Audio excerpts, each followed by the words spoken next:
Olá, colecionadores e seguidores do canal Coisas de Colecionador. Nesse momento em que eu tenho falado em uma sequência de vídeos aqui falando de animação japonesa, estou falando mais para um público específico, né? Lógico que são os fãs do anime, né? Da animação japonesa, do desenho japonês, como nós chamávamos lá nos anos 70, anos 80. Mas eu também espero estar falando com um público que não conhece muito, porque esse público que é mais importante ser atingido. O material que eu estou apresentando para vocês de anime, de animação japonesa, é para todo mundo, tá? Não pensa em você que eu estou falando exclusivamente com aquele nicho de pessoas que gostam muito de animação japonesa. Não, pelo contrário.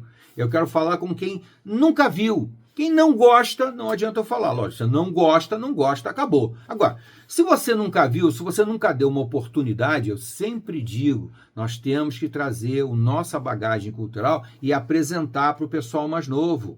Isso é fundamental. Ou para o pessoal mais velho, né? Então, alguma coisa que eu estou trazendo agora de animação japonesa, já falei aqui do Evangelion, já falei do Cowboy Bebop, já falei... O que eu falei mais? Olha, enfim, já falei de algum Ghost in the Shell, Akira, né?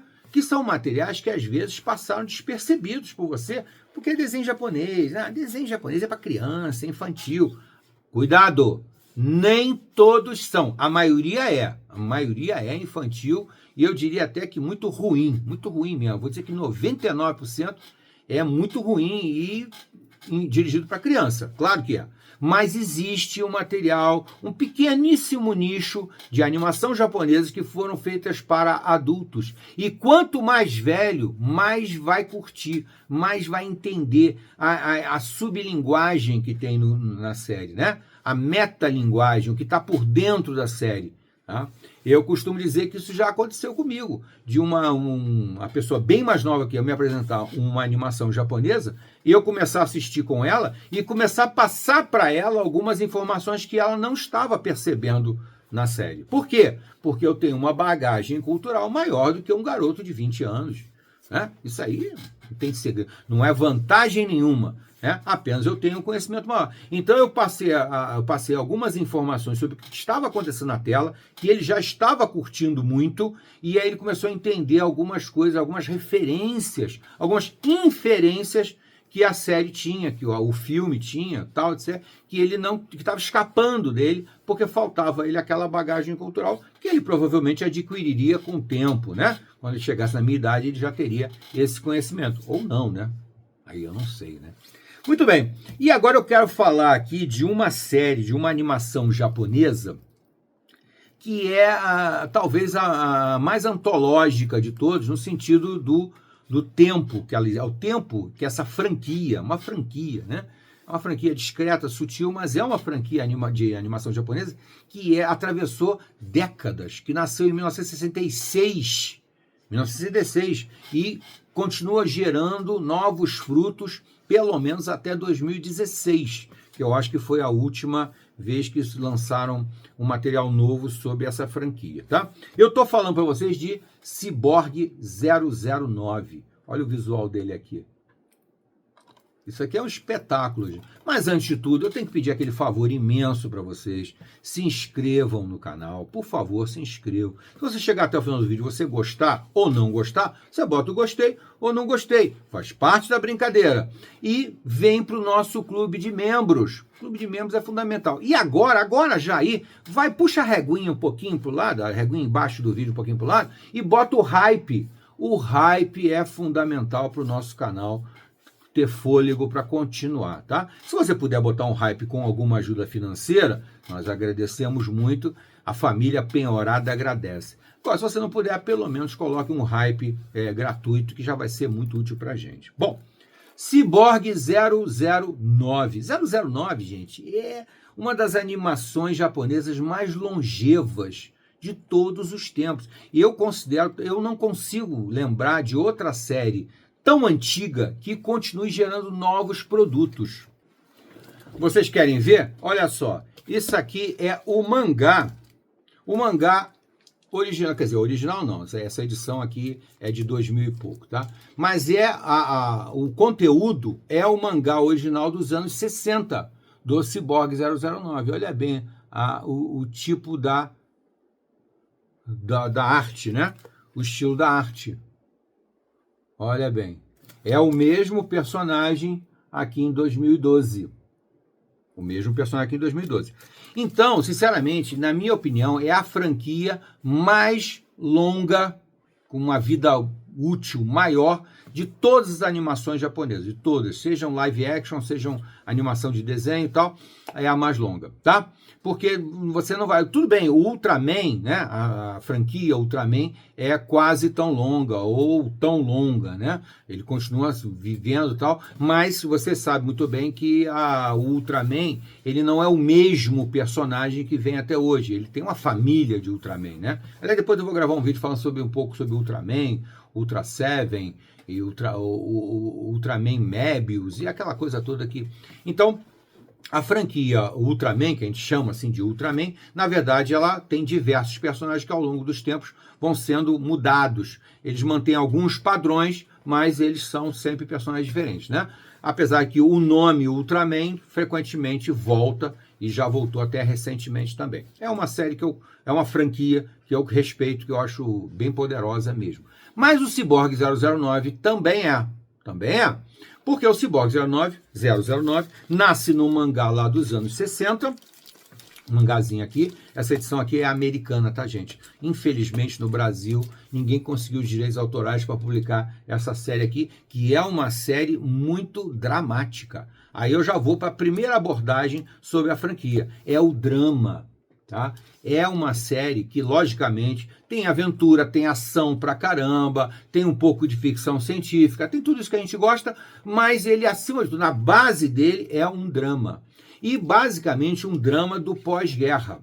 É uma das coisas que influencia muito o Cyborg 009 em 66. Você sabe muito bem que a guerra acabou em 1945, né, com a explosão das duas bombas no Japão. O Japão foi um dos países que mais sofreu com a guerra, talvez o que mais sofreu com a guerra, né? Apesar da Alemanha, né, Holocausto, aquela coisa toda, é difícil a gente dizer quem sofreu mais, né?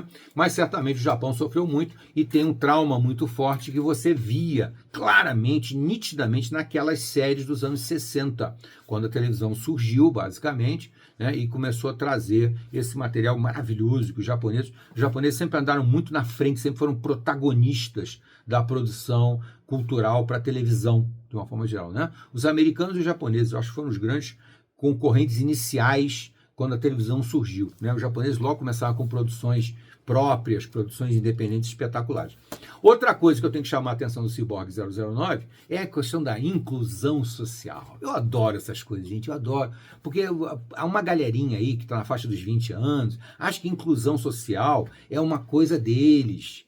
Tá? Inclusão de étnica, racial, nacional, o que você quiser chamar, eles acham que é uma coisa que nasceu há 10, 15, 20 anos atrás. Não é nada disso, gente. Desde que o mundo é mundo, desde que a cultura começou a se tornar universal, começou a haver uma integração do mundo, desde que isso existe essa preocupação com essa inclusão. Só que essa inclusão de todas as raças, de todos os credos, de todas as nacionalidades, era uma coisa muito mais natural, muito mais orgânica, não era uma coisa imposta de cima para baixo, era automática. Ninguém percebia, você estava vendo ali e tal, ninguém chamava atenção para aquilo. Cyborg 009 já é isso, imensamente isso, porque cada um dos ciborgues, 009 é o ciborgue mais famoso, digamos assim, talvez o mais completo, porque os ciborgues, fazendo uma pequena sinopse aqui para quem não conhece o Cyborg 009. Os ciborgues é um produto da engenharia, né, da engenharia cibernética, no geral, que pegou pessoas que sofreram acidentes, né, e adaptaram eles para serem ciborgues. E nessa adaptação, eles ganharam superpoderes. Não é uma ideia hoje em dia nada original, não é, gente? Meu Deus do céu, isso aí tem uma enxurrada de gente que foi adaptada com melhorias no momento que sofre algum acidente, não é mesmo? O homem de 6 milhões de dólares, meu Deus. Isso eu estou falando lá dos anos 70, né? Dos anos 70. Mas o Cyborg 009 é protagonista. Foi um dos primeiros, tá? Se não foi o primeiro, tá? 1966. E aí, então, você já vê aqui uma questão dramática e uma questão de inclusão, beleza? Além disso, todas as raças têm aqui. Um dos ciborgues é um negro, o outro ciborgue é um índio, o outro ciborgue é mulher, ciborgue, tem ciborgue até bebê, tem um bebê que é o ciborgue 001. Ciborgue 001 é um bebê. E outra coisa, nacionalidades. Tem muita gente que também acha que esse negócio de você ter um grupo com diversas etnias, com diversas raças, com diversos sexos e com, sei lá, diversas nacionalidades é uma coisa nova. Não é nada disso, meu amigo. Isso é a coisa mais velha do mundo. Tá? Desde que o mundo da televisão surgiu, já havia isso e era natural, era espontâneo, era legal, era bacana, era simples, era ótimo. Então aqui você tem. Então o Ciborgue 001, que eu já falei, era um bebê e era russo. Né? Porque ainda tá por aí.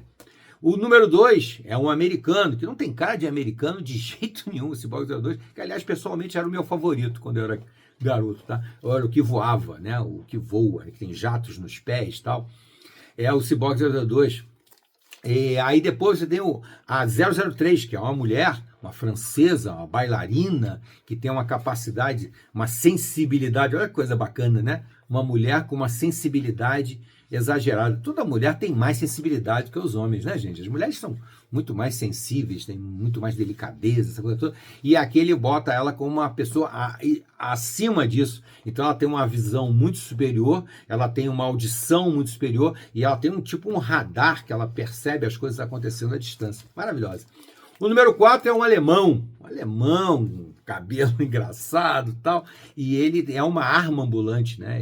Ele até diz que ele é um resquício da Segunda Guerra Mundial, porque as mãos dele, os dedos dele são armas, né? Ele atira com os dedos, a bala sai de dentro do dedo dele, nos cotovelos e nos joelhos, saem torpedos e tal. É sensacional. O número 5 é um índio extremamente forte, grande pra caramba, forte pra cacete. Muito bom. O número 6 é um chinês que joga fogo pela boca, né? Um cozinheiro maravilhoso. Porque tem um lado de humor também, né, gente? Que era maravilhoso nessas séries, que é o lado do humor. E o humor ficava por conta, basicamente, do 006, que era um chinês baixinho, gordinho, cozinheiro, e que, olha a inclusão, olha a inclusão. Novidade, isso é coisa de agora nós estamos defendendo a inclusão social. Tá certo. Enfim, o chinês, que é um cozinheiro que joga fogo pela boca. O número 7 é o mais engraçado de todos, que ele, inclusive, ele é o que mais varia durante a evolução da franquia, tá? Porque aqui ele parece um menininho pequenininho, né, carequinha, muito engraçado, é o mais engraçado, e ele é um transmorfo, ele muda de forma com facilidade. Aqui ele é um inglês, aliás, o 007 é inglês, né? Ele até faz uma brincadeira com o famoso 007, que já existia antes da série, né? O 007, o James Bond, né? O do Ian Fleming é anterior, os filmes dele também são anteriores, e aqui ele faz uma brincadeira, que o 007, ele é o James Bond, né? Tem uma pegada de humor muito forte. Ele é um transmorfo, faz um monte de besteira, é engraçado e tal. O 008 é um negro africano e que é um mergulhador. É um cara que aguenta grandes profundidades. E, finalmente, o protagonista da série, que é esse cara com essa franja no olho sempre, essa franja dele está sempre no olho, só aparece sempre um olho dele só, que é o japonês. Logicamente, não, também nada mais justo, né? Os criadores são japoneses, o personagem principal é um japonês, mas sempre contracenando com os outros ciborgues e tal. E ele, de certa forma, é o ciborgue mais sofisticado, que tem um pouquinho do poder dos outros, mas o poder central do 009 é a velocidade. Ele tem um dente que ele aperta e conforme ele trinca esse dente, a velocidade dele aumenta muito, ele fica extremamente rápido. É um dos velocistas mais legais desse universo nerd e geek, tá, gente? Porque eu, pessoalmente, não gosto de personagem velocista, eu acho chato, acho muito sem graça. O Flash, o Mercúrio e qualquer outro desses personagens velocistas aí eu não gosto, nem um pouquinho, não curto nenhum deles. Mas o 009 eu acho muito legal. Mas por quê? Porque a questão da super velocidade do 009 é uma coisa meio que paralela, de menor importância. O que importa é o que ele faz de uma forma geral, porque também ele acaba se tornando o líder da equipe, de certa forma, né? Logicamente, eles têm um professor, um mentor, um cara que foi o que criou eles, que ajudou a criar eles, não criou sozinho, mas ajudou a criar eles dentro de uma entidade que é o Ghost, né? O Black Ghost. uma empresa, né, Black Ghost, que constrói os ciborgues, e esse professor, ele está lá no meio e vai tentando... e vai ajudar depois os ciborgues, depois que a coisa muda de figura, eles começam a combater o crime de uma forma geral, né? Então é sensacional, absolutamente. Eu fiz um pequeno, longo resumo aqui, mas acho importante para contextualizar vocês. E aí a franquia não acaba, porque depois do mangá virou o anime, sucesso total dos anos 60, no Japão e aqui no Brasil. Quem lembra, era em preto e branco. Eu até tenho uma cópia, mas é muito rara, muito difícil. E só com poucos episódios dublados, quase todos falados em japonês, sem legenda. É só uma questão de saudosismo mesmo, tá? Mas a série não parou por aí. Nos anos 70 ela tem continuação. Eu não sei se eu trouxe aqui. Não trouxe. Não, trouxe sim. Aí nos anos 70 ela tem continuações com estéticas diferentes, mas com os mesmos personagens. E nos anos 80 também tem continuações também. É assim, sempre saindo longas metragens, tal, tem o Monstro do Mar, tem uma série de coisas. E quando chega em 2012 está aqui, sai esse daqui, que é uma das animações mais bonitas que eu já vi na vida, tá, gente? Além de ser uma franquia muito poderosa, muito antiga, é uma das animações mais antigas, mais bem feitas que eu fiz. É extraordinária essa animação aqui. Eu diria que depois do Ghost in the Shell, que foi assim, um grande marco na animação, que ainda eu diria que o Cyborg 009, que tem esse nome de Re-Cyborg, o retorno dos ciborgues, digamos assim, é sensacional. É até melhor do que o Ghost in the Shell, tá? É difícil dizer porque é mais novo, né? O outro é de 95, esse aqui é de 2012. Poxa, a tecnologia aumentou muito, então eles são equivalentes, digamos assim. Mas é excepcional, muito bom mesmo aqui. E uma história muito mais dramática, muito mais intensa, muito mais forte. Por quê? Porque aqui eles vão abordar um tema muito mais metafísico, a própria criação. Né? Quando uma voz misteriosa começa a acionar alguns elementos que vão criando grandes catástrofes, grandes cataclismas pelo planeta Terra. E eles não sabem bem o que está acontecendo. Os ciborgues estão adormecidos, por isso o Re-Cyborg, né? E precisam voltar a agir para ver se conseguem impedir que aquela voz, aquela entidade superior, continue provocando grandes desastres, né? Isso aí é uma abordagem espetacular. Agora, concordo que o filme, um pouco parecido também com Ghost in the Shell, menos pior, né?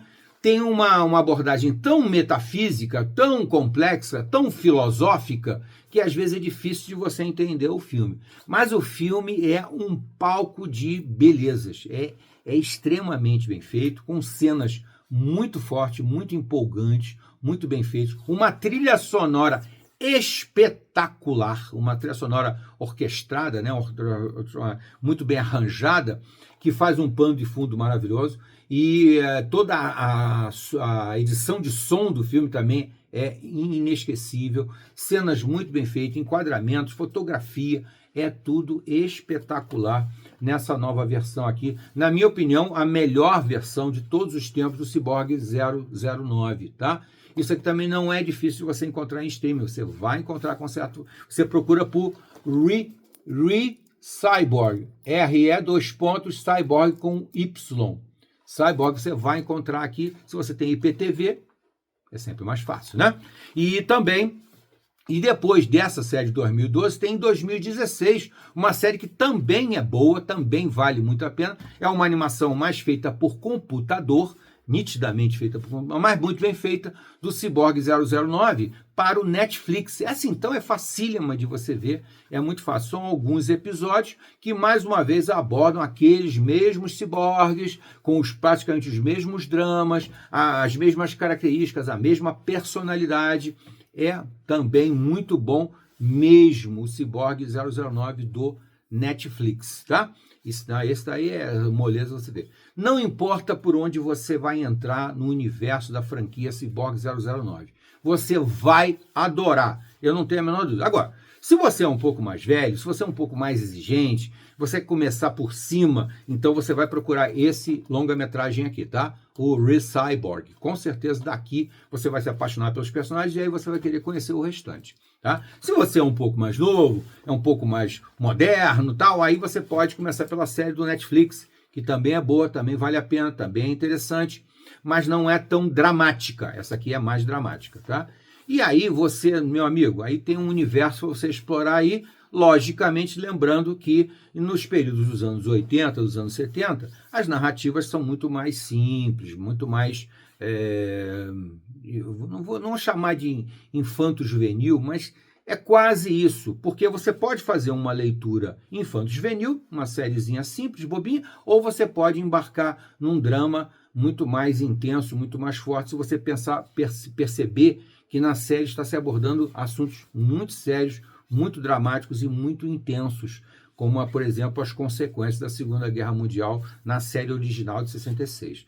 Mas essa série original também eu não aconselho você a procurar, porque essa é praticamente impossível de você encontrar. Você só vai encontrar, talvez, a abertura, o fechamento, que, aliás, são muito legais, as músicas da abertura e do fechamento são muito legais, mas é só isso que você vai encontrar, um episódiozinho aqui, outro ali, sempre com muita dificuldade para você assistir, porque não tem legenda, não tem dublagem, é bem ruinzinho mesmo. E aí é que eu entro aquela questão dos direitos autorais. Se os direitos autorais não atrapalhassem tanto a vida da gente, muita coisa que muita gente, muito colecionador tem arquivado, ele poderia compartilhar melhor. Mas, infelizmente, os direitos autorais que estão com uma lei muito desatualizada precisava ser revisto para permitir que a gente compartilhasse mais essas coisas com vocês.